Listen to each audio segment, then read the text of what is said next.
नमस्कार, जय Hind. India gate का नज़दीक का इलाका, यहाँ पर बसें रोकी गई।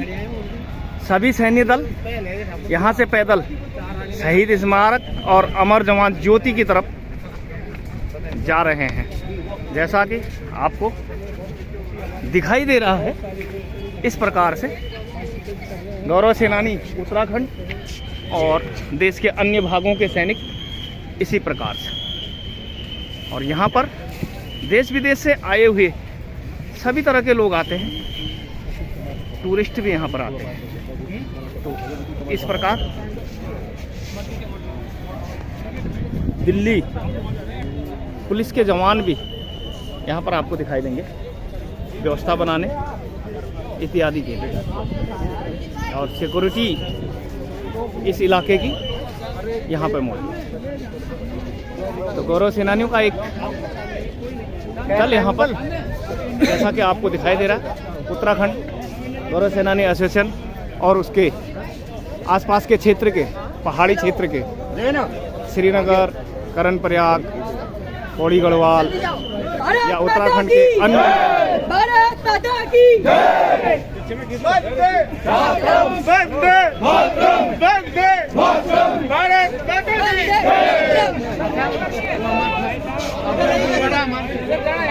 तो इंडिया गेट की तरफ चलेंगे। जैसा यहाँ पर नज़दीक आप देख रहे हैं, इंडिया गेट का रास्ता, ये इंडिया गेट नज़दीक बना हुआ। यहाँ के बाद शहीद स्मारक जाना था, लेकिन यहाँ पर प्रशासन, दिल्ली पुलिस का आदेश है कि यहाँ से नहीं जाना है। तो रॉयल हाइनेस के लिए ये ड्यूकनेस कैनॉट ने 1921 से 31 तक बनाया था और एडविन लोटिन्स ने इसका डिज़ाइन दिया था। तो ये ब्रिटिश उस ज़माने के प्रथम विश्व युद्ध और अफगान युद्ध में 1000 सैनिक जो उस ज़माने में मारे गए, उनकी याद में ये स्मारक बना था। आपको ज़रा दूर से दिखाइए तो इंडिया गेट दिख रहा होगा।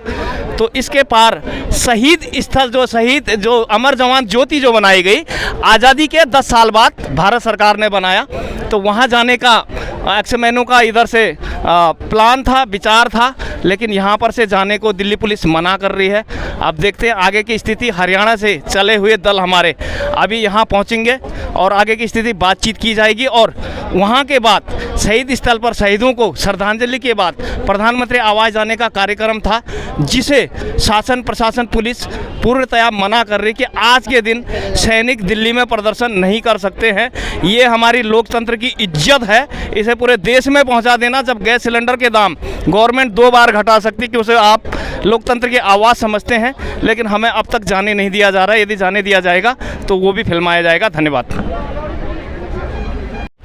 ये पटियाला हाउस कोर्ट के इलाके में घूम फिर के, भटक के कुछ फौज पहुंच चुकी है। बाकी लोगों को इनने कहा कि बसों को, जैसे हम उत्तराखंड से आए हैं, कि आप इंडिया गेट पर रोको और अंडरपास जैसे आम सिविलियन इंडिया गेट के लिए जा रहे हैं या शहीद स्मारक के लिए अंदर जा रहे हैं। इनने आज के लिए शहीद स्मारक इसलिए बंद किया कि उनको पहले से जानकारी है, फौज वहाँ आएगी, श्रद्धांजलि देगी और प्रधानमंत्री आवास के लिए जाएगी। चारों तरफ पूरी फोर्स लगा दी है दिल्ली की, कोई भी गेट खुला नहीं है। अभी आप अगर यहाँ पर देखें, कुछ हरियाणा, पंजाब, राजस्थान जो भी लोग वहाँ से यात्रा में आए हैं। तो सर, आपके सामने क्या हुआ यहाँ पर? नमस्कार जी, आपको चैनल को राम राम। मैं सूबेदार सतबीर, हरियाणा से। हम हरियाणा से 10 गाड़ी भर के इधर आए शहीद स्मारक पर श्रद्धांजलि देने के लिए। हमने रिक्वेस्ट की, लेकिन इधर हमारे आने से पहले ही सरकार ने धारा 144 लगा दी और बोले कि भी आर्मी या कोई भी आदमी श्रद्धांजलि नहीं दे सकता। देखो, सैनिकों ने अपना शहीद हुए हैं ये, और उन्हीं का ये स्मारक है, और उन्हीं सैनिकों को उनको श्रद्धांजलि भी नहीं देने देते। ये गवर्नमेंट की कितनी गंदी चाल है। तो अभी हमारे इधर हमने थोड़ा बहुत रिक्वेस्ट किया, लेकिन वो नहीं माने। दिल्ली पुलिस ने 3 गाड़ी भर के, अभी पता नहीं हमारे आदमी को कहाँ कर ले गए हैं, भर के इधर से ज़बरदस्ती उठा के और इधर ले गए। और अभी ये हमारे सैनिक कुमाऊं से आए हैं, ये भी उत्तराखंड से, ये भी अभी ऐसे ही घूम रहे हैं, कभी बोलते उधर जाओ, कभी बोलते इधर जाओ। लेकिन इस कितना दुर्भाग्य है इस देश का, एक सैनिक और एक शहीद सैनिक को श्रद्धांजलि भी नहीं दे सकता। और हमने प्रधानमंत्री से मिलने की कोशिश की। हमारा शांति मार्च था, आराम से हमने रिक्वेस्ट की थी कि भाई आराम से जाएंगे और न ही हम कानून का उल्लंघन करेंगे, तो भी हमारे को ज़बरदस्ती गाड़ियों में भर के दिल्ली पुलिस कहाँ छोड़ेगी उसको पता नहीं। सर जस कल भी इन्होंने क्या किया कि पहाड़गंज का आप लोगों के लिए जो वहाँ पर धर्मशाला है उसे खाली कराया कि दिल्ली में आना ही नहीं है। आज चारों तरफ गेट बंद है। प्रधानमंत्री आवास तो क्या शहीद स्थल पर जाने भी नहीं दे रहे हैं और कई लोगों को इन्हें गिरफ्तार भी कर लिया है और बसें भरकर पता नहीं कहाँ कहाँ छोड़ा है। तो सर आप कहाँ से आए? मैं हरियाणा से, रोहतक से। हम शापला छोटू राम की पावन धरती से सोमवार को हमने पैदल यात्रा शुरू की और 5 तारीख को हम बादगुड़ रुके और 6 तारीख को दिल्ली पहुंचे। यहाँ हमारे को धर्मशाला में रोकने से मना कर दिया।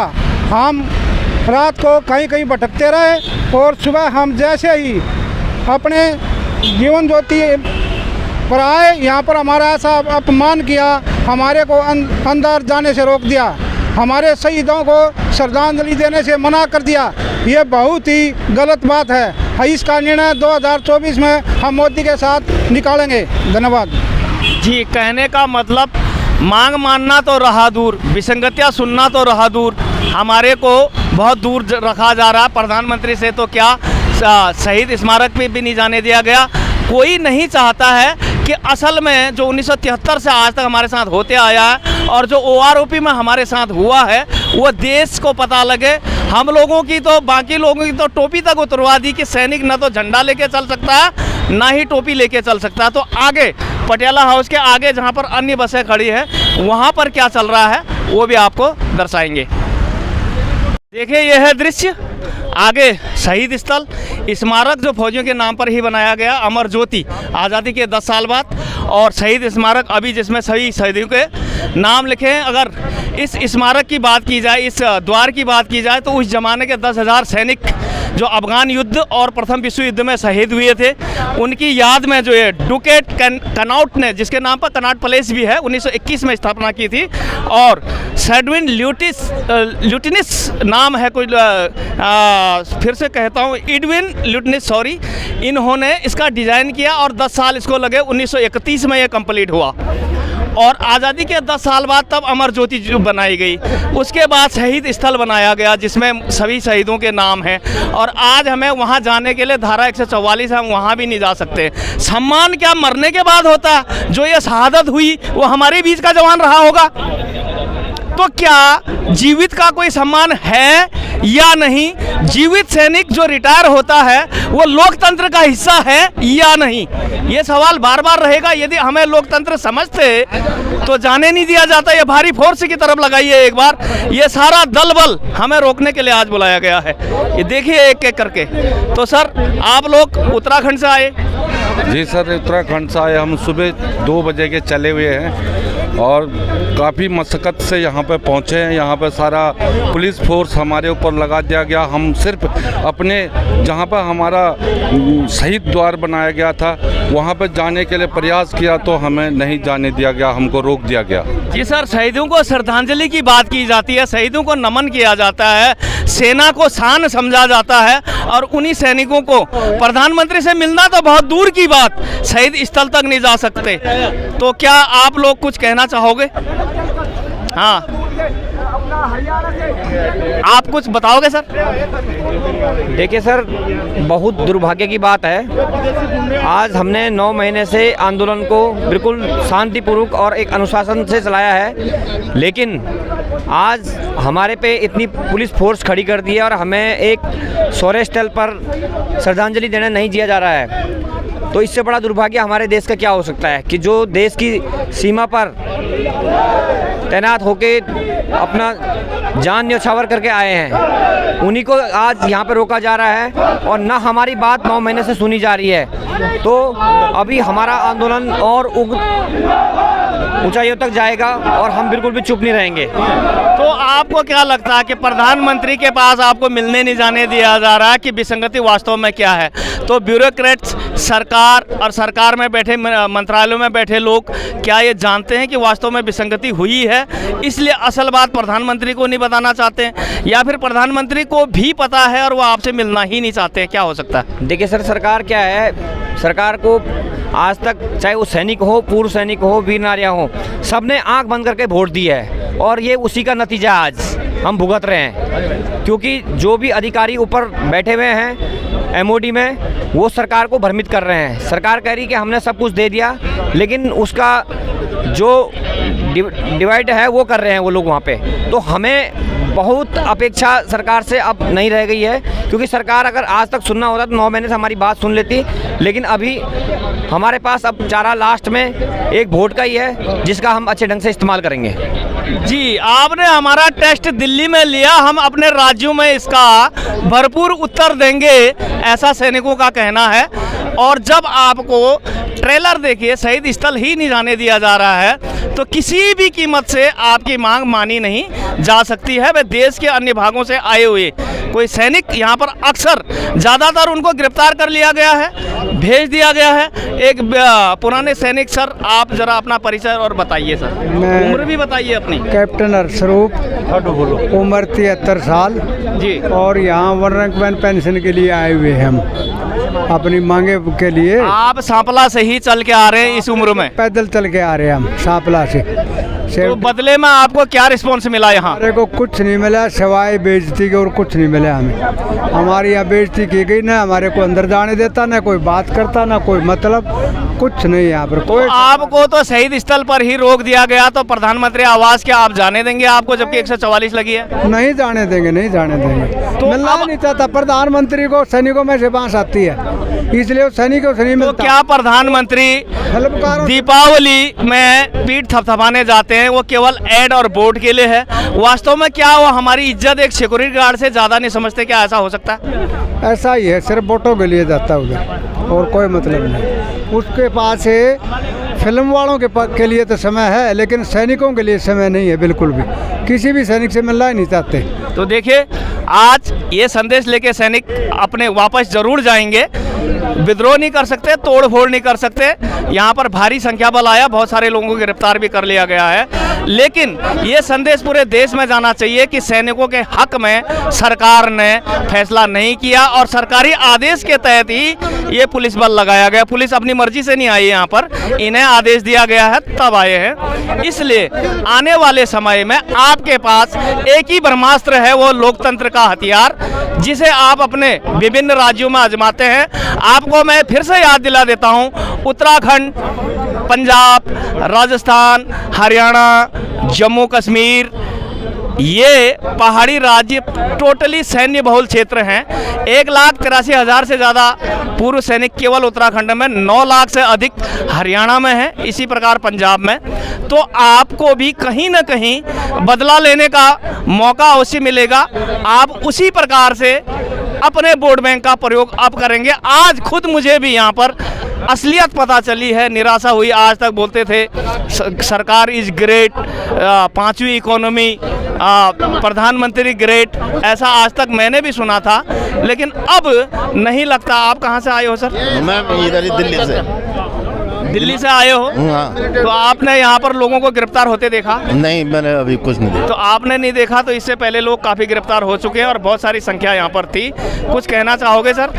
जरूर सर, हम जरूर कहना चाहेंगे। हम आपका बहुत बहुत धन्यवाद। और उत्तराखंड से हम आज ही नहीं आए, हम बार बार आ रहे हैं इसके लिए कि हमारी जो विसंगतियाँ हैं, उसमें आपकी विसंगतियाँ जो भी है। अभी आप कहाँ से आए हो? मैं तो अभी फिलहाल दिल्ली से हूँ, लेकिन मैं वैसे उत्तराखंड से बहुत दूर से क्षेत्र का रहने वाला हूँ, और पूरा उत्तराखंड इस से अवगत है कि जो भी विसंगतियाँ सैनिक के साथ हुई है, उसके साथ भेदभाव हुआ है, और उसके लिए हम बार बार आए हैं और आज भी आए हैं, लेकिन हमें जाने नहीं दिया जा रहा है अपने। चलिए कुछ और लोगों से मिलते हैं। कैमरा अंदर की तरफ लाइए, अंदर लाइए, किसी और से मिलते हैं। हाँ जी साहब, कुछ कहोगे सर?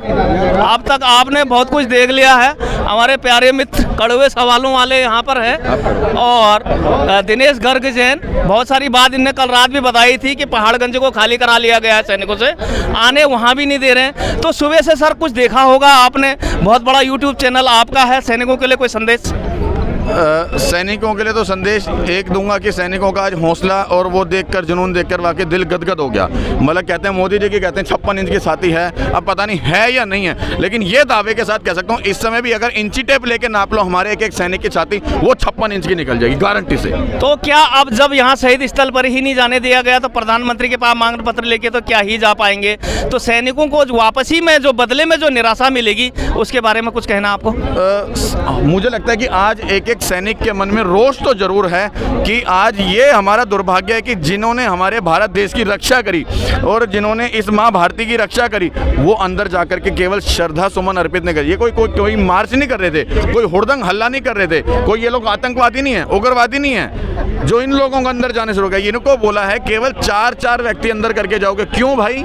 ये लोग आतंकवादी हैं, उग्रवादी हैं जो 4-4 करके जाएंगे, जब तमाम लोग अंदर जा सकते हैं, स्कूल के कॉलेज के बच्चे अंदर जा सकते हैं और तमाम लोग इकट्ठे होकर अंदर जा सकते हैं, राजनीतिक पार्टियों के लोग अंदर होकर इकट्ठे होकर जा सकते हैं, तो हमारे देश के पूर्व सैनिक नहीं जा सकते। तो फिर इसका ये देश का सबसे बड़ा दुर्भाग्य है। जी, ये अंडरपास पर हमने भी देखा था, अंडरपास पे देखा था, आपने सुबह से ही देखा है। तो ये कुल मिला के हमारे आंदोलन को, क्योंकि सच बाहर नहीं आने देना चाहता कोई, और सच्चाई देखकर कई लोगों को अपनी गलती का एहसास होगा या फिर उन्हें कि ये गलतियां क्यों हुई, एक बार बैठ के 5 मिनट बात तो कर लेते।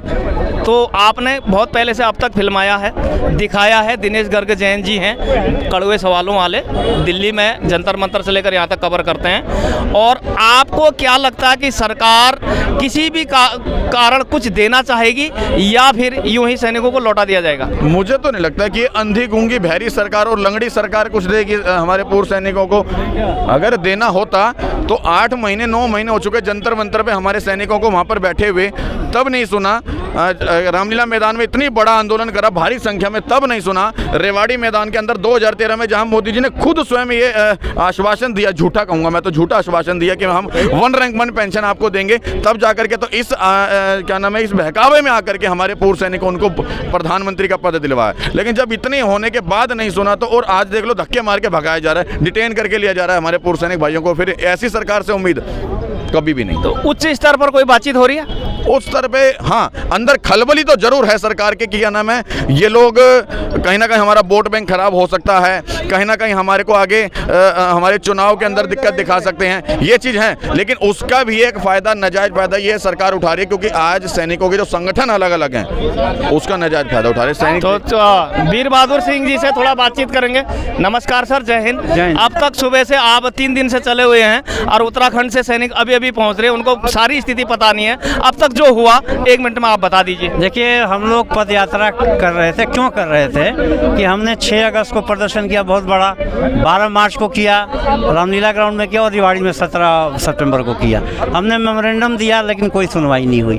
हमने वार्ता के लिए समय मांगा, कोई वार्ता नहीं मिला। तो लोकतंत्र में क्या तरीका है? पहले मेमोरेंडम दीजिए, जब वार्ता नहीं कर रहे हैं और ब्यूरोक्रेट जो अवरोध उत्पन्न कर रहे हैं, मोदी जी और हमारे बीच खाई पैदा कर रहे हैं, तो हमने कहा कि सीधा मोदी जी के पास जाएंगे, अपनी बात ग्रीवेंसेज रखेंगे। लेकिन कल से ही पुलिस बहुत तंग कर रही है। हम लोग 35 किलोमीटर चल के आए, पाँव में छाले पड़ गए थे, इसके बावजूद इन्होंने हमें वहाँ पे स्टे नहीं करने दिया, रोकने नहीं दिया, वहाँ से भगा दिया। फिर हम 20-20 किलोमीटर दूर जाके ठहरे। आज आ रहे हैं तो पूरा प्रतिबंध किया हुआ है, बदतमीजी कर रहे हैं, लोगों को अंदर जाने नहीं दे रहे हैं। आप देख रहे हो कि पूरे सिविलियंस हैं, हज़ारों की संख्या में आ रहे हैं, बसों में भर के दर्शन कर रहे हैं। लेकिन हमें कहा गया कि आप 4-4 की संख्या में जाएंगे, पुलिस प्रोटेक्शन के अंदर जाएंगे, आप नहीं जाएंगे। तो आप वॉइस ऑफ एक्समैन नेशनल एग्जीक्यूटिव के सबसे प्रमुख लीडर हैं इस देश के, और आज हमें मिलने नहीं दिया जाएगा। जो हमारा प्लान था प्रधानमंत्री तक हम जा नहीं पाएंगे, मायूस होकर वापस जाना पड़ेगा। तो संदेश क्या देंगे आप? आइंदा करना क्या चाहिए हमें? देखिए, हम लोग अभी जहां गिरफ्तारी करके ले जाने हैं ले जाएंगे, चूँकि प्रधानमंत्री के घर तक हमें मार्च नहीं करने दिया जा रहा है और अवरोध पुलिस उत्पन्न कर रही है। तो चल के हम लोग थाने में धरने पे बैठेंगे और हमारी मांग होगी कि आपने रोका है तो आप वार्ता कराइए पीएम से, किस अथॉरिटी से रोका है, और जो अथॉरिटी से रोका है, जिन्होंने रोकने के लिए कहा, उनसे कहिए कि आप बात कराएं। हम तो बात करने आए हुए हैं। तो हमारी मांग जो है, मांग पत्र तो पहले से दिया हुआ है, हम वार्ता कर रहे हैं क्योंकि सुनवाई नहीं हो रही है। तो बात करना चाहते हैं और लड्डू भी लेके आए हैं, मोदी जी को दिवाली का लड्डू खिलाने के लिए लाए हैं। तो आप हमारी लड्डू पहुंचाइए और हमारी वार्ता कराइए, थाने में हमारी मांग होगी। तो थाने नज़दीक थाना कौन सा है? अभी जहाँ छोड़ेंगे उसके नज़दीक थाने में बैठ जाएंगे धरने तो पे। अभी हमारे को बसों में बैठा के कहीं बाहर छोड़ने की बात हो रही है? नहीं, बाहर छोड़ेंगे नहीं, कुछ लोगों को जंतर मंतर पे छोड़ा हुआ है, वहीं ले जाएंगे, वहीं थाने में बैठेंगे। तो वहाँ पर थाने में जाकर अग्रिम बातचीत के लिए रोका किस लिए गया था और आप ही वार्ता कराएं, ये कहना चाह रहे हो? जी बिल्कुल, कि आपने रोका तो अब बात कराइए, क्योंकि आप हमें पहुंचने नहीं दे रहे हैं, तो आप पहुंचने नहीं दे रहे हैं तो आप वार्ता कराइए। उनको यहाँ बुला लिए जहाँ हमें रखोगे, या हमें वहाँ ले चलिए, मतलब हमारी प्रतिनिधि मंडल का मुलाकात कराइए। तो अभी हम जंतर मंतर वापस जाएंगे और अगली रणनीति थाने में बैठेंगे और किस कारण हमें रोका गया और रोक दिया गया है, तो आप सरकार प्रधानमंत्री जी से हमारी बातचीत कराइए, ये वीर बहादुर सिंह जी ने कहा। तो बने रहें विजय पथ के साथ। धन्यवाद, नमस्कार, जय हिंद, वंदे मातरम। तो जैसा वीर बहादुर सिंह जी ने कहा था बसों में भर के जंतर मंतर छोड़ा जाएगा, तो हम लोग बसों में स्वयं गिरफ्तारी दे रहे हैं और जंतर मंतर जा रहे हैं। आगे का बयान उन्होंने बता दिया था, तो ये हमें लेकर यहाँ से हटा रहे हैं और जंतर मंतर भेज रहे हैं। तो इस प्रकार आपने देखा, ये इस प्रकार पुलिस कस्टडी में लेकर आपको जंतर मंतर छोड़ दिया जाता है और जो करना यहाँ करो। यहाँ आप 9 महीने से थे, 1 साल से थे और इतना ही लायक समझा कि आप जंतर मंतर पर ढेर हो जाएं, गवर्नमेंट के आसपास भी न जाएं, शहीद स्थल के आसपास भी न जाएं, प्रधानमंत्री के आसपास भी न जाएं। आपकी मांग का किसी को पता नहीं चलना चाहिए, ये सरकार चाहती है और ये हमारा हश्र हुआ अब ये जंतर मंतर पर। लेकिन यहाँ पर भी यही सवाल पूछा जाएगा कि जंतर मंतर लाने के बाद क्या दिल्ली प्रशासन पुलिस हमारी वार्ता कराएगी? ठीक है, नहीं जाने दिया शहीद स्थल, यहाँ पर भी हमारी मांग वही रहेगी कि हमारी वार्ता हो। तो सभी सैनिक यहाँ पर जंतर मंतर पर देखिए, आगे का अपडेट किसी और वीडियो में आपको बताया जाएगा। धन्यवाद।